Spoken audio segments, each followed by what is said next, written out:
قیمتی کجا کنم شکایت حالا یک کاسه پیاور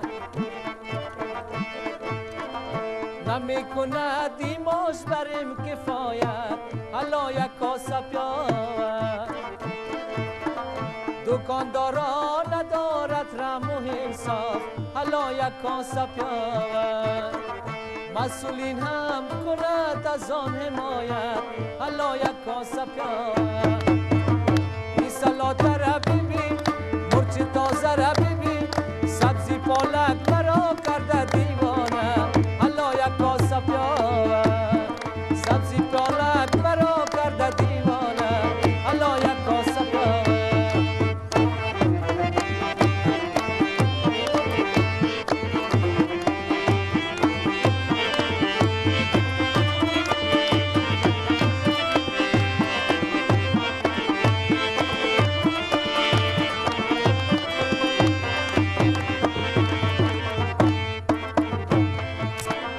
مرا کرده هوس یک کیلو گوشت حالا یک کاسه پیاور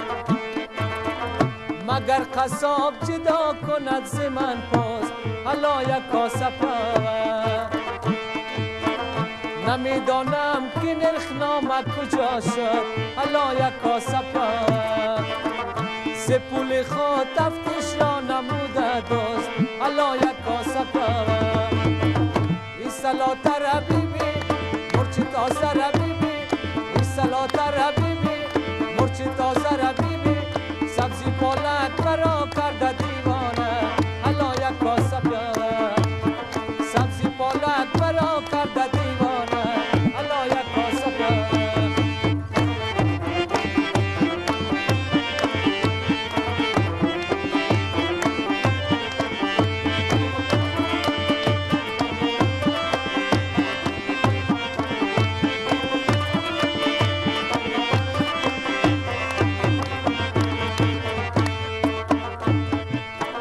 برنج خوب از برنج سیله باشه حالا یک کاسه پیاور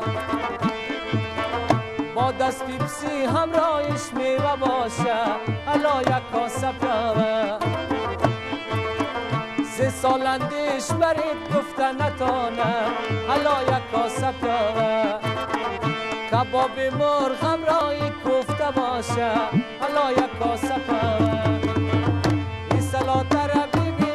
مرچ تازه را ببین این سلات را ببین مرچ تازه را ببین سبزی پالک برا کرده دیوانه حالا یک کاسه پیاور سبزی پالک برا کرده دیوانه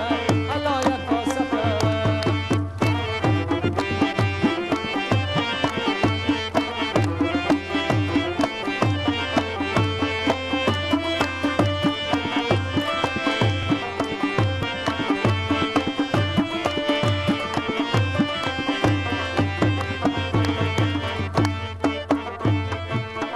شوروای لاندی چقدر خوب مزه داره حالا یک کاسه پیاور اگر شلغم پرتی زیاد فایده داره حالا یک کاسه پیاور سی اقسام ترکاری ها چی گویم حالا یک کاسه پیاور کتی نان تندوری مزه داره حالا یک